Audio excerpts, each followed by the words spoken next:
بارشوں کا رکنا، سیلابوں کا آنا، زلزلہ کا آنا، کہیں دریاؤں کا چلانا، سارے کام مسجد سے کیے جاتے تھے.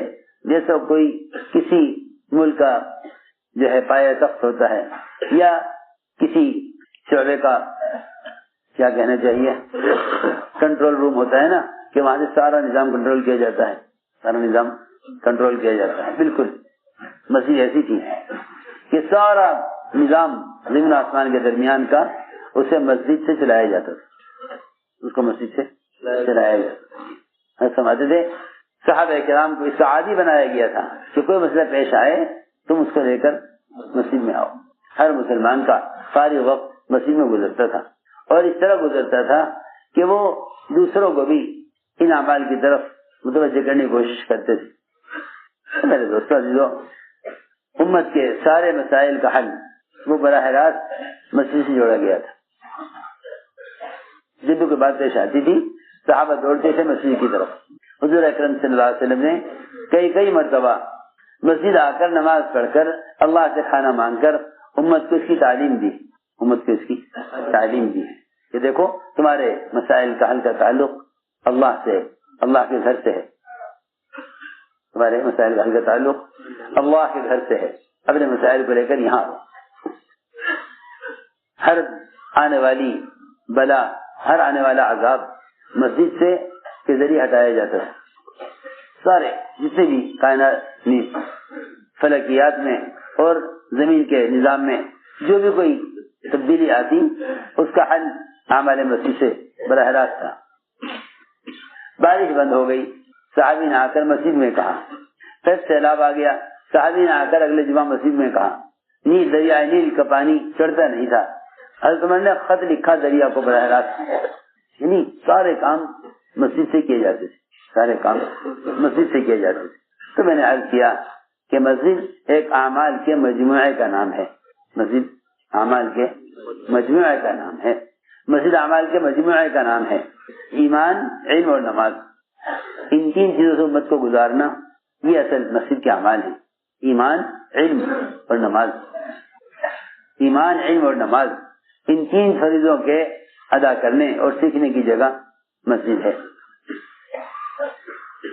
اس لیے ہر عمل کو یعنی کمال کے درجے تک پہنچانے کے لیے، ہر عمل کو کمال کے درجے تک پہنچانے کے لیے وہ علم ہے. ایک فضائل کا علم، دوسرے مسائل کا علم. دونوں علم، فضائل کا بھی مسائل کا بھی، مسجد سے سکھلائے جاتے تھے. دونوں علم مسجد سے سکھلائے جاتے تھے. دونوں علم، فضائل کا بھی اور مسائل کا بھی، وہ مسجد سے سکھلائے جاتے تھے. اس زمانے میں یہ دونوں علم مسجد سے نکل گئے. اس لوگوں کو دین کی معلومات تو ہے، عمل کی استعداد نہیں ہے. دین کی معلومات تو ہے، عمل کی استعداد نہیں ہے. کیوں؟ اس لیے کہ عمل کی استعداد پیدا کرنے کے لیے مسجد سے علم کا لینا شرط ہے. مسجد سے علم کا لینا شرط ہے. عمل کی استعداد پیدا کرنے کے لیے مسجد سے علم کا لینا شرط ہے. جب علم مسجد سے نکل جائے گا تو یہ حلقے، علم کے حلقے فرشتوں کے پروں سے الگ ہو جائیں گے. فرشتوں کے پروں سے الگ، کیونکہ حدیث میں ہے اللہ کے گھروں میں سے کسی گھر میں جمع ہو کر، اللہ کے گھروں میں سے کسی گھر میں جمع ہو کر جو لوگ اللہ تعالیٰ کے احکام کے تذکرے کرتے ہیں، فرشتوں نے اپنے پروں سے آسمان تک گھیر لیتے ہیں. پہلے مسائل کا علم بھی مسجد سے لیا جاتا تھا. مسائل کا علم بھی مسجد سے لیا جاتا تھا. مسائل کا علم مسجد سے لیا جاتا تھا. ایک آدمی نے سنا کہ شراب حرام ہو گئی. اس ایک تنہا فرد نے جا کر مسجد سے باہر محلے میں اعلان کر دیا، لوگوں سن لو شراب حرام ہو گئی. سارے مدینے والوں نے ایک آدمی کے کہنے پر شراب چھوڑی ہے. ایک آدمی کے کہنے پر شراب چھوڑی. سارے مدینے والوں نے ایک آدمی کے کہنے پر شراب چھوڑ دی. اتنا اثر اس کی بات میں کہ کہاں سے سن کر آئے ہو. سے پوچھا گیا کہ مسجد میں حکم نازل ہوا ہے ابھی کہ شراب حرام کر دی گئی. صحابہ نے شراب کے برتن بھی توڑ دیے، مٹکے بھی توڑ دیے. جو پی تھی اس کی بھی صحابہ نے صحیح کی. صحیح اس لیے کی کہ ہمیں علم تو ہوا ہے پینے کے بعد، ہمیں تو علم ہوا ہے پینے کے بعد، لیکن حکم نازل ہوا مسجد میں پینے سے پہلے. یہ نہیں کہ علم حاصل ہونے کے بعد عمل کے مکلف ہوئے. یہاں تو علم ہونے کے بعد بھی آدمی آپ کو عمل کا مکلف نہیں سمجھتا، اور وہاں علم ہونے سے پہلے علم ہونے سے پہلے اور حکم نازل ہونے کے بعد اس درمیان میں جو شرح دی گئی ہے اس کو صحابہ نے پیٹ میں سے نکالا. دیکھو یہ کیسے ہو سکتا ہے کہ حکم تو نازل ہو چکا تھا مسجد میں اور ہمیں معلوم ہوا ہے سینے کے بعد، لہٰذا اسے بھی نکالو اندر سے. اصل بات یہ ہے، اصل بات ہمارے درس کا موضوع ہے یہ کہ ہم لوگوں کو فضائل کے علم پر جمع کرنا چاہتے ہیں، اور یہ ہماری دلی تمنا ہے کہ علماء مسجد کو وقت دیں تاکہ محلے کا ہر فرد وہ شریعت کے فرائض کے نماز اور غسل اور طہارت کے مسائل مسجد میں آ کر علماء سے معلوم کریں. ضرورت ہے اس بات کی کہ امت کو بنیادی فرائض کا علم سکھلانے کے لیے، عقائد اور فرائض کا علم سکھلانے کے لیے علماء تعلیم کے نظام کو مسجد کی سطح پر لائیں. یہ علماء سے ہم تو صاحب والوں سے کہتے ہیں، صاحب والوں سے کہتے ہیں کہ اپنی مسجد کو مدرسہ بناؤ تاکہ محلے کا ہر فرد، ہر مسلمان اپنے معاملات سے لے کر عبادات تک کے سارے مسائل مسجد سے معلوم کرے، کیونکہ حلال حرام کے تذکرے یہ مسجد کا عمل ہے. حلال حرام کے تذکرے مسجد کا عمل ہے، یہ کتاب کا کام نہیں ہے. حلال حرام کے تذکرے میں تم سے کیسے سمجھاؤں؟ کتاب سے عمل کی استعداد پیدا نہیں ہوتی، کتاب سے عمل کی استعداد پیدا نہیں، عمل کی استعداد پیدا ہوتی ہے اہل علم کی صحبت اور فرشتوں کے پروں میں رہنے سے، ورنہ معلومات حاصل ہو سکتی ہیں. کتاب ایک نقش ہے، دماغ ایک نقش ہے. دماغ بھی کتاب ہے، دماغ بھی کتاب ہے، لکھا ہوا بھی کتاب ہے. کتاب سے کتاب لکھ لینا یا کتاب کا عکس لے لینا. آج کل مشینیں ایسی ہیں کہ ایک کتاب کا فوٹو فوراً نکل آ رہے 10 منٹ میں، پوری کتاب کا نقش ہو سکتا ہے. دماغ میں آپ جما لیں مضامین تو میں سمجھتا ہوں کہ یہ کتاب کا نقش ہے، عکس ہے جو کتاب سے دماغ میں آ گیا. اصل علم تو یہ نہیں ہے، اصل علم تو وہ ہے کہ جس سے جو دل میں اتر کر اللہ کا خوف پیدا کرے. اصل علم تو وہ ہے دل میں اتر کر اللہ کا خوف پیدا کرے، جس کو فرمایا کہ انما یخشی اللہ من عباد العلماء، کہ اللہ کے بندوں میں سے اللہ سے ڈرنے والے وہ صرف علماء ہیں. کہ علم تو اللہ کا خوف پیدا کرے گا. اور وہی بات ہے کہ فرماتے تھے مسجدوں میں ملائکہ کے فرشتوں کے پروں میں رہنے سے فرشتوں والی صفات پیدا ہوں گی. اس لیے ہم نے عرض کیا کہ ہمارے گشت کا موضوع ہے یہ کہ لوگوں کو علم کے حلقوں پر جمع کیا جائے، لوگوں کو علم کے حلقوں پر جمع کیا جائے. تعلیمی گشت سنو میری بات، تعلیمی گشت کی وہ اہمیت ہے جو علم کی اہمیت ہے. جیسا ہم عرض کر چکے کہ گشت کی اہمیت وہ ہے جو ایمان کی اہمیت ہے. ہماری بات سمجھنا بہت ضروری ہے. ابھی کام کرنے والے اس سطح پر، اس رخ پر سوچنے، اس رخ پر نہیں ہے. ابھی وہ تو ایک گشت، ایک کیا بتاؤں، ایک زائد عمل، ایک مستحب چیز، لوگ اس کو ابھی تک یہ سمجھتے ہیں. حالانکہ جس طرح علم اور ایمان یہ دو بنیادی فریضے ہیں، ان دونوں فریضوں میں کمال پیدا کرنے کے لیے گشت ہے. کیونکہ میں 2 چیزیں عرض کر چکا ہوں کہ صحابہ کا گشت 2 کاموں کے لیے ملتا ہے، ایک علم پر جمع کرنے کے لیے، دوسرے ایمان پر جمع کرنے کے لیے، تیسرے نماز پر امت کو آمادہ کرنے کے لیے. آپ جانتے ہیں اذان کی مشروعیت سے پہلے، اذان کی شروع ہونے سے پہلے صحابہ ملاقاتیں کر کے لوگوں کو نماز کے لیے مسجد میں لاتے تھے. اللہ نے اس پر اذان عطا فرما دی. انہوں نے چاہا بھی کہ بھئی ایسے آلات اور ذرائع موجود ہیں جن سے پھرنے کے بغیر پھرے نماز کی اطلاع سب کو ہو سکتی ہے. ایسے آلات، ڈھول بھی ہے، سارنگی بھی ہے، یہ آلات ہیں، انہیں استعمال کریں اور ان پر نماز کہا جائے، ڈھول بجایا جائے، اس کی آواز سے لوگ نماز کے لیے آ جائیں گے. فرمایا نہیں، یہ طریقہ یہودیوں کا ہے، یہ طریقہ نصارہ کا ہے، یہ طریقہ مجوسیوں کا ہے، یہ ہمارا طریقہ نہیں ہے.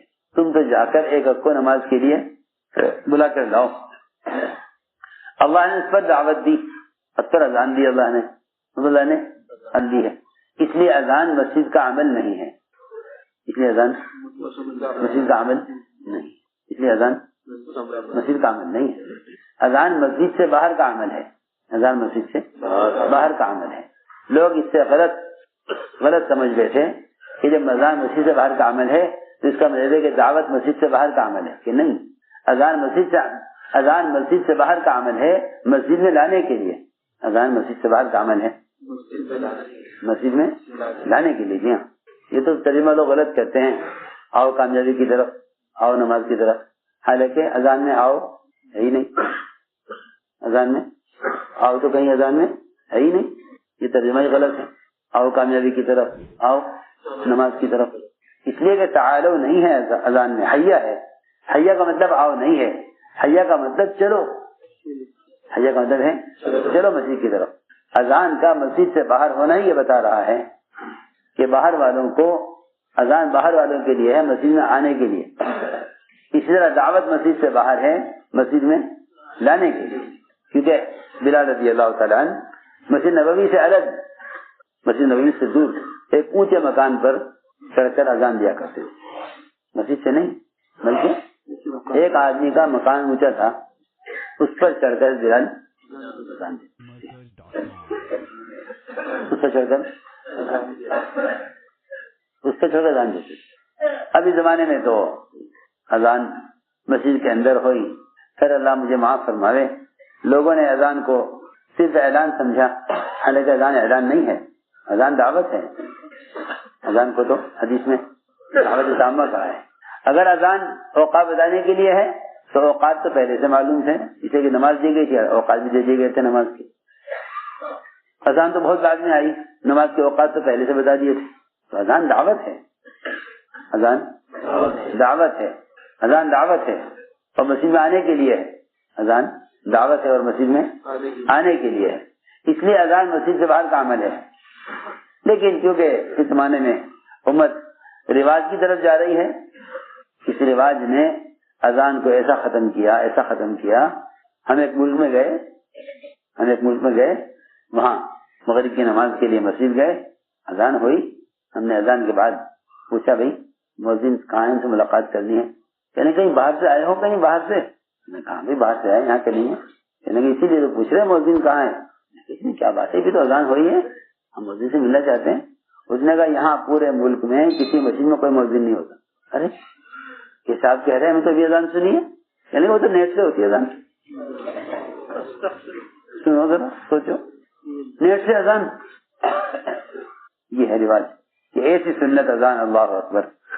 حضرت فرماتے تھے خلیفہ نہ ہوتا تو مؤذن بن جاتا، مگر خلافت کی مشغولی کی وجہ سے اذان اور اقامت تکبیر تحریمہ کے درمیان بھی حضرت عمر مشغول رہتے تھے، اتنے امور خلافت تھے، کان یشتغل بین اقامت و تحریم، دونوں کے درمیان بھی حضرت عمر مشغول رہتے تھے۔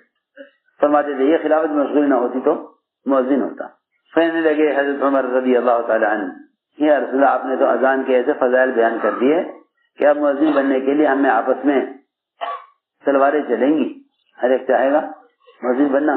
میں نہیں عمر جانے بھی دے، اب تو ایسا زمانہ آنے والا ہے کہ سب سے بیکار اور حقیر آدمی کو یہ کام دیا جائے گا کہ جو آدمی کسی کام کا نہ ہو اسے مؤذن بنا دے۔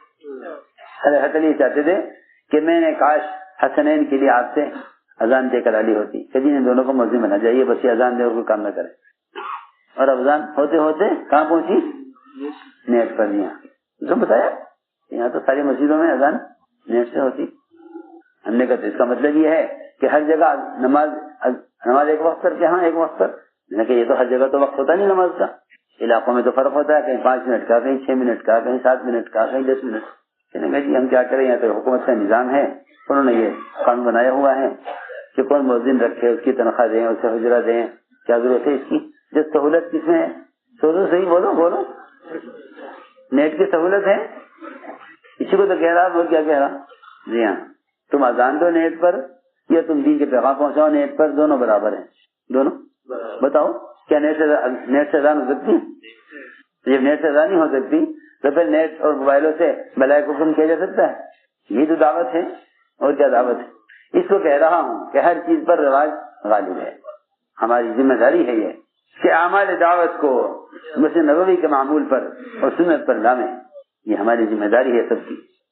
ہم نے عرض کیا کہ علم اس طرح مسجد سے لیا جاتا تھا، اور علم کے لیے گشت ہوتا تھا، علم کے لیے گشت ہوتا تھا۔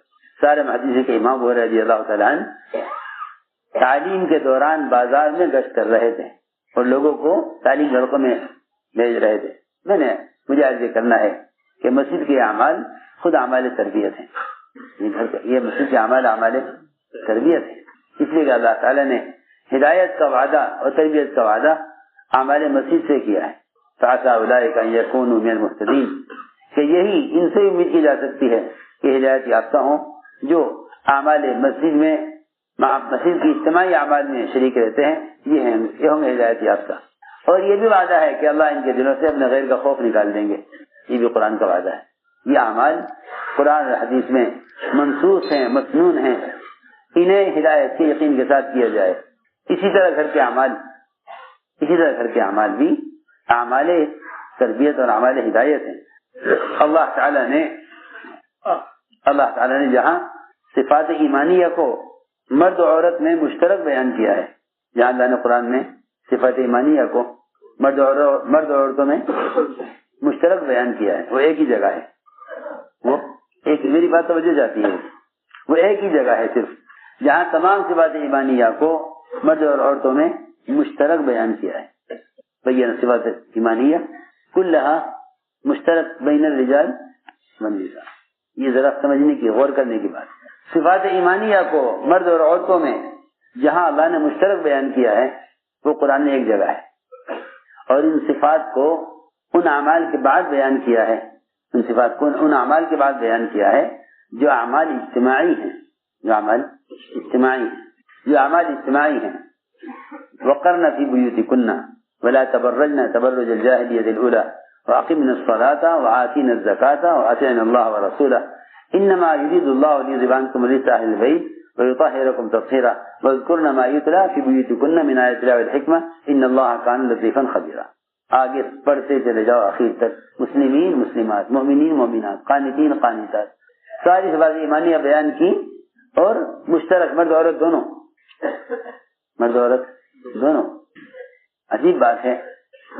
یہ ملے گا کہ مسجد کے ماحول سے تو مردوں کو دین ملے گا، لیکن گھر کے اعمال سے مرد عورت دونوں بنیں گے، کیونکہ گھر دونوں کے جمع ہونے کی جگہ ہے، مسجد مردوں کے جمع ہونے کی جگہ ہے. مسجد مردوں کے جمع ہونے کی جگہ ہے اور گھر دونوں کے جمع ہونے کی جگہ ہے. گھر دونوں کے جمع ہونے کی جگہ ہے، مسجد مردوں کے جمع ہونے کی جگہ ہے. تو جہاں مرد اور عورتوں کو اللہ نے قرآن میں گھر کے اعمال بیان کیے،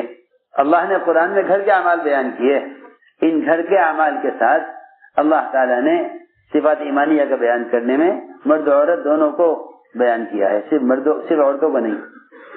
یہ گھر کے اعمال عورتوں کے لیے اور مسجد کے اعمال مردوں کے لیے، یہ نہیں، بلکہ مرد مسجد سے جو اعمال لے کر آئیں وہ اعمال گھر میں عورتوں کو جمع کر کے ان کے ساتھ ان اعمال کو کریں. تو اس سے مرد عورت بنیں گے. ورنہ اگر ان مردوں نے ان کا عمل کا ماحول صرف مسجد میں رہا اور گھر میں نہ رہا تو جو خیر انہوں نے مسجد سے حاصل کی ہے وہ گھر میں آگے ضائع ہو جائے گی. دیکھو، دونوں جگہ ماحول قائم رکھنے کے لیے یہاں مرد مسجد میں اور وہاں پھر گھر میں یہی اعمال گھر میں عورتوں کے ساتھ، جو اعمال مسجد میں مردوں کے ساتھ ہیں مردوں کے، وہی اعمال گھر میں عورتوں کے ساتھ. اللہ فرما رہے قرآن میں کہ ان عورتوں کو چاہیے بند سنور کر زمانے جاہلی کی طرح باہر نہ نکلیں. بیچارے بعض لوگ ایسے بھی ہیں جو صرف آدھی آیت پڑھ کر ترجمہ کر دیتے ہیں اور اگلی آیت پڑھتے نہیں. یہ کہتے ہیں یہ قرآن میں تو یہ ہے کہ عورتیں گھروں میں رہیں، یہاں عورتوں کو جماعت میں نکالتے ہیں. اور قرآن میں ہے کہ عورتیں گھر میں رہیں. ارے تم آدھی آیت پڑھ رہے ہو، پوری آیت پڑھو نا. پوری آیت کیوں نہیں پڑھتے؟ آدھی آیت پڑھ کے ترجمہ کر رہے اور آدھی آیت پڑھ کے اعتراض کر رہے. پوری آیت پڑھو. اگر کوئی اتنا پڑھ لے لا تقربوا الصلاۃ، کہ نماز سے قریب مت جائیے، قرآن میں ہے.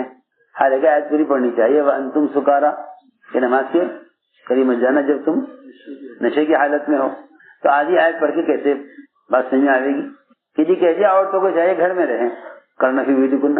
ارے پوری آیت پڑھو نا. ولا تبرجنا تبرج الجاہلیۃ الاولی، کہ پہلے زمانے جاہلیت کی طرح بند سنور کر بے پردہ بازاروں میں نہ پھریں. یہ پوری آیت تو پڑھتے نہیں کہ جی کرنا فی بیوتکن، گھروں میں رہو. حالانکہ ان اعمال کو دوسرے گھروں میں زندہ کرنے کے لیے، اعمال دعوت ہر گھر میں قائم کرنے کے لیے، اس لیے کہ اعمال دعوت وہ اعمال ہدایت اور اعمال تربیت ہیں، اور قرآن حدیث میں یہ اعمال بھرے ہوئے ہیں۔ اللہ یہ حکم دے رہے ہیں کہ ان عورتوں کو چاہیے اور مردوں کو چاہیے کہ دونوں جمع ہو کر اجتماعی طور پر گھروں کے اندر یہ اعمال قائم کریں، اللہ کی قدرت کی نشانیوں کو بیان کریں، یہ تو ایمان کا حلقہ ہے، اور قرآن کی تلاوت کریں، یہ بھی قرآن میں ہے، اور نماز قائم کریں، یہ بھی قرآن میں ہے، اپنے مال کی زکات دیں، یہ بھی قرآن میں ہے، اللہ کے رسول کی اطاعت کریں۔ اللہ فرما رہے ہیں کہ میں تمہیں گھر کے ان اعمال کے ذریعے پاک کرنا چاہتا ہوں۔ دیکھو تو صحیح، لوگ کہتے ہیں اعمال میں تزکیہ، یہ اعمال تزکیہ کے لیے کافی نہیں، اور اللہ فرما رہے میں پاک کرنا چاہتا ہوں۔ لوگ جنہیں اللہ پاک کرنے کا ارادہ کر لیں، کیا ان پر کوئی گندگی باقی رہ سکتی ہے؟ جنہیں اللہ پاک کرنا چاہتے ہیں ان پر گندگی باقی رہ سکتی ہے؟ انما یرید اللہ لیذهب عنکم الرجس اہل البیت، ساری گندگی شرک کی، کفر کی، یہاں تک کہ گناہوں کی چاہت بھی ان اعمال کے ذریعے اللہ تعالیٰ ختم فرما دیتے ہیں۔ اس لیے عرض کیا کہ یہ اعمال جتنا ان کو سرے سے بیان کرو گے اتنا ہی اللہ رب العزت کی طرف سے ہدایت کا فیضان اور اللہ کی طرف سے ہدایت کے فیصلے ہوں گے، کیونکہ اعمال اعمال ہدایت ہیں۔ اجتماعی قرآن کا حلقہ گھروں میں اجتماعی طور پر قرآن کا حلقہ۔ عمر رضی اللہ تعالیٰ عنہ حضور اکرم صلی اللہ علیہ وسلم کو قتل کرنے کے لیے چلے، غصے میں بھرے ہوئے، فیصلہ کر کے کہ آج سے میں نعوذ باللہ آپ کو نمٹا کر آؤں گا۔ یہ فیصلہ کر کے نکلے کہ نعوذ باللہ آج آپ کو نمٹا کر آتا ہوں۔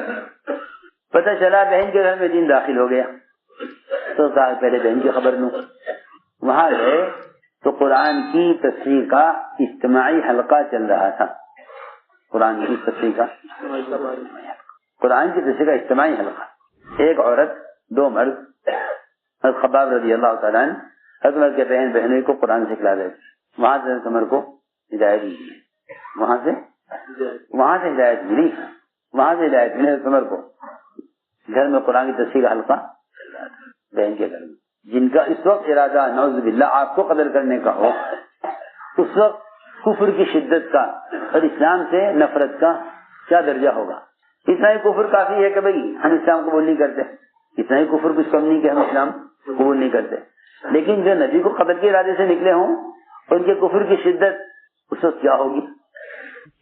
وہ اللہ کی شان وہاں داخل ہوئے، ہلکی سی ان کے پڑھنے کی، قرآن پڑھنے کی گنگناہٹ کان میں پڑی، سمجھے تو کچھ آیا نہیں کیا پڑھ رہے ہیں، اتنا اندازہ ہو گیا کہ ہاں کچھ پڑھ رہے ہیں۔ پہلی جو آیت پڑھی حضرت عمر کی وہ پڑھی اننی انا اللہ لا الہ الا انا فاعبدنی، سورہ طٰہٰ پڑھ رہے تھے، وہیں سے حضرت عمر نے کہا کہ مجھے لے چلو، میں اسلام قبول کرنا چاہتا ہوں۔ یعنی آپ اندازہ تو کریں نا، گھر کے ان اعمال کے اندر اللہ تعالیٰ نے عمر جیسے اسلام سے ضد رکھنے والے کو ہدایت دی۔ اور ہم یہ سوچیں کہ بھئی یہ اگر کسی کو اس سے اختلاف ہو تو بھئی اختلاف نہیں کرنا چاہیے، کام چھوڑ دینا چاہیے۔ اگر سنو تو صحیح، ایک صاحب میرے سے کہنے لگے کہ بھئی اگر کسی کو اس سے اختلاف ہے تو بھئی آپس کا اتفاق ضروری ہے، اور اگر آپس کا اتفاق اس کو چھوڑنے پر ہو جائے تو اس میں کیا حرج ہے، چھوڑ دو۔ ایک صاحب نے کہا میرے سے کہ کسی کو اس سے اختلاف ہے کہ بھئی گھر میں قرآن کا حلقہ نہ ہو تو چھوڑ دو اس کو۔ عجیب بے عقل لوگ ہیں، کہتے ہیں کہ اصول ٹوٹ جاوے ساتھی نہ ٹوٹے۔ عجیب آدمی ہے، عجیب بے عقلی کی سوچ ہے، اصول ٹوٹ جاوے ساتھی نہ ٹوٹے، کمال ہو گئے۔ ارے تم کام سمجھاؤ، بتلاؤ، سمجھ میں آ گئے اچھی بات ہے، نہیں سمجھ میں آتا تو تمہاری مرضی ہے، کیا بات ہے۔ ہر ایک کی اپنی رائے، اس کی شان ہے، ہر ایک کی اپنی رائے، اس کی اپنی شان ہے، نہیں سمجھ میں آتا تو نہیں صحیح، کیا بات ہے۔ میں حیران ہو گیا کہ بھئی اگر کسی کو اختلاف ہے اس سے تو بھئی اختلاف نہیں ہونا چاہیے، اتفاق ہونا چاہیے کہ ہاں اتفاق تو اسی پر ہونا چاہیے کہ صحابہ نے کیا کیا ہے، بات اصل یہ ہے۔ اگلا مرحلہ آیا تشکیل کا عورتوں کی۔ ایک صاحب کہنے لگے کہ بھئی عورتوں کا کام وہ نہیں جو مردوں کا ہے۔ میں نے کہا اچھا، جب آپ نے کہا تقسیم کر لیا کہ امر معروف و نہی عن منکر کی ذمہ داری مردوں کی ہے عورتوں کی نہیں ہے، یہ کہاں سے نکال رہا ہے؟ امر معروف و نہی عن منکر ہمارا تو سارا کام ہی اس فریضے کی بنیاد پر ہے. کہنے لگے جی ہاں ٹھیک ہے، لیکن عورتوں کا کام اتنا ضروری نہیں جتنا مردوں میں. کر لو، حالانکہ اکثریت عورتوں کی یہ مرد چاہے باہر ولی ہو اور شیخ کبیر ہو، مگر اگر گھر میں دین نہیں تو یہ مجبور ہو جائے گا. اللہ تعالیٰ نے ان گھر کے اعمال کو 100% صفات ایمانیہ کے پیدا کرنے کا اصل سبب بتلایا ہے. ہم نے عرض کیا کہ بھائی اپنی عورتوں کے اللہ کے راستے میں نکلنے کے لیے پوری قوت سے، ہمت سے تشکیل کیا کرو. ان کو ان کے زیورات اور ان کے زینت کی شکلیں وہ غیروں کی طرح اترانے اور حسن و جمال کے لیے نہیں ہے. جیسے ہی صحابیات نے، عورتوں نے سنا کہ ملک سے باہر جماعت کے بھیجنے کا تقاضا ہے، ملک سے باہر جماعت کے بھیجنے کا تقاضا، ساری عورتوں نے اپنے زیورات نکال کر ڈھیر لگا دیا آپ کے سامنے. سارے زیورات الحلیق اللہ کانت علی النساء. جب اللہ کے راستے میں انفاق کا تقاضا آیا، عورتوں نے اپنے سارے گلوبند اور پازیب اور ہاتھوں کے کڑے اور کانوں کی بالیاں سب نکال کے آپ کے آگے سونے کا ڈھیر لگا دی. عورتوں نے کہا کیا چاہتے ہیں؟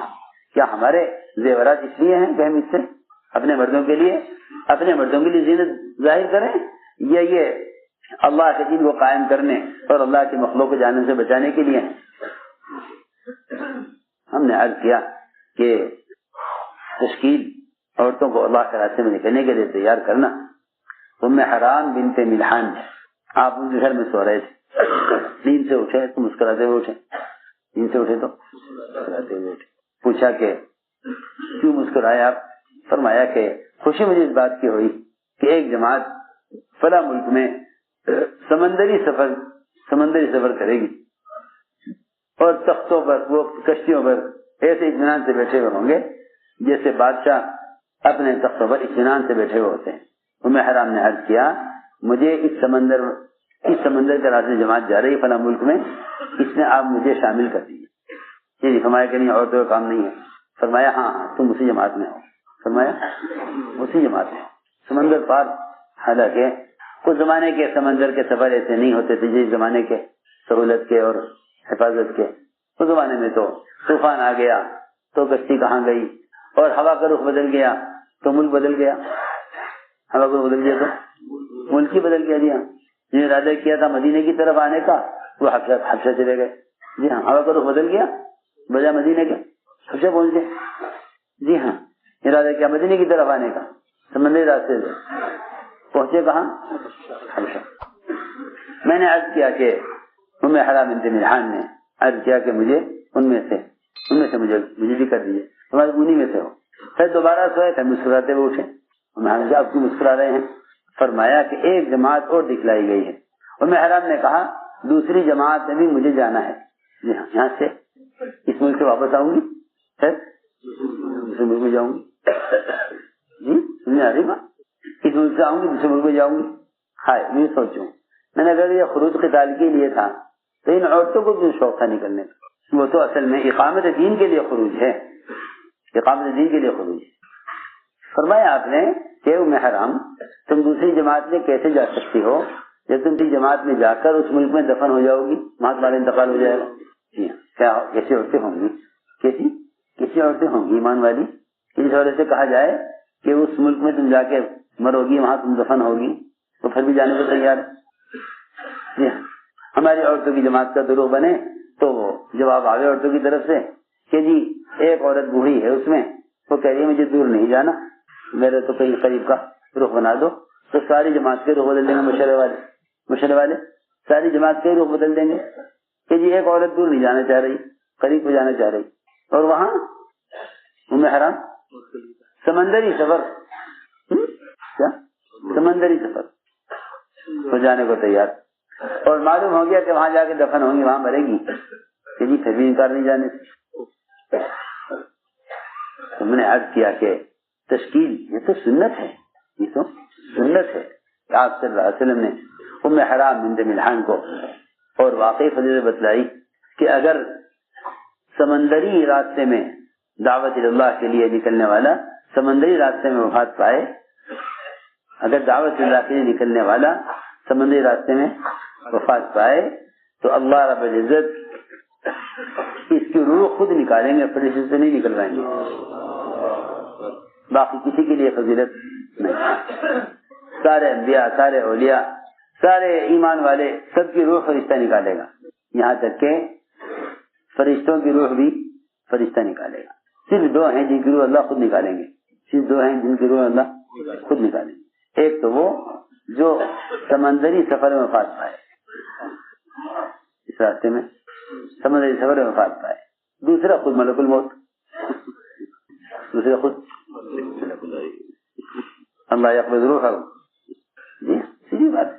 اللہ کے راستے میں سمندری سفر میں نکلنے والوں کی روح اللہ خود نکالے۔ یہ کیوں دی فضیلت؟ اس لیے تاکہ تم یہ نہ سمجھو کہ بھئی جہاں جہاں تک گاڑی جاتی ہے وہاں تک دعوت دے دے جا کے، آگے تو راستہ سمندری ہے۔ ایسا نہ ہو کہ میری امت سمندری سفر کر کے دوسرے ملکوں میں جانے کو ضروری نہ سمجھے، تو ان کی سمندری سفر کی فضیلت کو اتنا بڑھا دیا کہ سب کی روحیں تو قبض کریں گے فرشتہ، سب کی روحوں کو تو قبض کرے گا فرشتہ، اور اللہ کے راستے میں سمندری سفر مرنے والے کی روح اللہ خود قبض کریں گے۔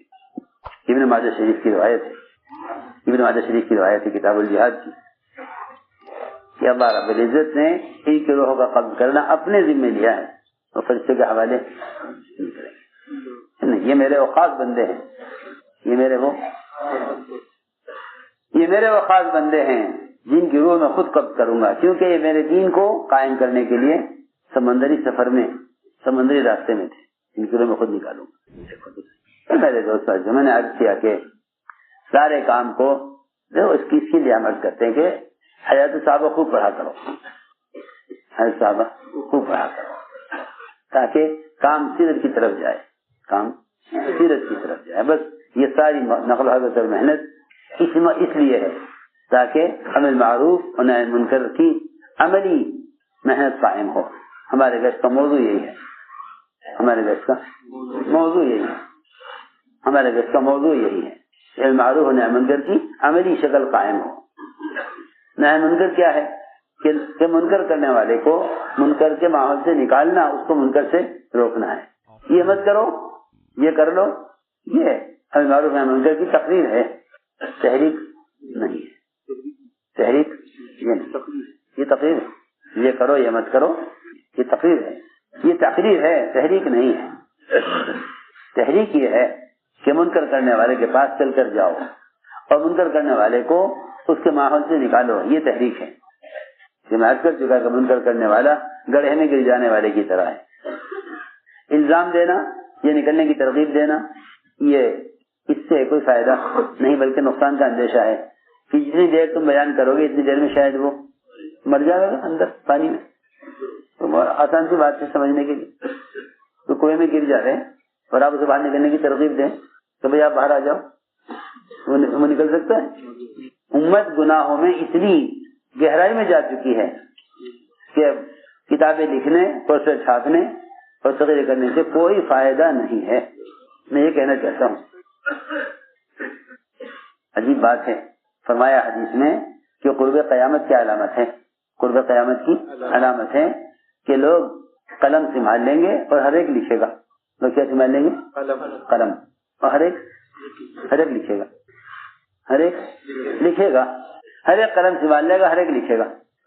یہ قرب قیامت کی علامت ہے۔ ورنہ ابوبکر رضی اللہ تعالیٰ عنہ قرآن کے جمع کرنے پر بھی راضی نہیں تھے، قرآن کو جمع کرنے پر بھی راضی۔ حالانکہ قرآن کے جمع کرنا اس لیے ضروری کہ اس کی تلاوت بذات خود مقصود ہے، کسی اور کتاب کی تلاوت مقصود نہیں ہے۔ تو کتاب سے علم حاصل کرو، عمل کرو۔ قرآن کی تلاوت بذات خود مقصود ہے، اور کسی کتاب کے پڑھنے کا حکم نہیں ہے، قرآن کے پڑھنے کا حکم ہے۔ جس کتاب کے پڑھنے کا حکم ہے مستقل مطلوب ہے اور مستقل مقصود ہے تلاوت، اس کو بھی حضرت ابوبکر رضی اللہ تعالیٰ عنہ جمع کرنے کے لیے تیار نہیں تھے۔ اور تو بات حضرت عمر کی صحیح تھی، حضرت عمر چاہتے تھے کہ قرآن ایک جگہ لکھ دیا جائے، کیونکہ حفاظ کرام جنگوں میں شہید کیے جا رہے ہیں، ایسا نہ ہو کہ کوئی آیت رہ جائے، ضائع ہو جائے، کسی حافظ کے سینے میں ہو اور لکھی بھی نہ ہو اور وہ حافظ اللہ کے راستے میں شہید کر دیا جائے۔ تو اس بات پر تو وقت تیار ہو گئے، ورنہ وہ قرآن جمع کرنے کو بھی تیار تھے. کیوں یہ تو میں نے عرض کیا کہ اس زمانے میں امر بالمعروف و نہی عن المنکر وہ صرف کتابوں کی اور رسائل کی اور اخبارات کی زینت بن کر رہ گئے. تو جو آدمی کنویں میں گر جا رہے، گڑھے میں گر جا رہے، آپ بتائیے اسے الزام دینے سے یا اسے باہر نکلنے کی ترغیب دینے سے کوئی فائدہ ہے؟ اس وقت ضرورت کہیں کی ہے اس کو نکالنے کی ہے کہ اس کو نکالو اس میں سے. بس ہم یاد کرنا چاہتے ہیں کہ ہمارے گشت میں موضوع ہے ملک و بیرون ملک ہر جگہ جماعتیں پھر کر ہر جگہ امر معروف و نہی عن منکر کے فریضے کا عملی نظام قائم کریں. مسجد کو وقت دینا اس لیے ہے، مسجد کو وقت دینا اس لیے ہے تاکہ منکر کرنے والوں کو منکر کے ماحول سے نکال کر معروفات کے ماحول میں لایا جائے. یہ اصل نقل و حرکت کا مقصد ہے. ساری بات کا خلاصہ یہی ہے کہ ان اعمال کو اعمال ہدایت اور اعمال تزکیہ یقین کرتے ہوئے کرو. اصل بات یہ ہے.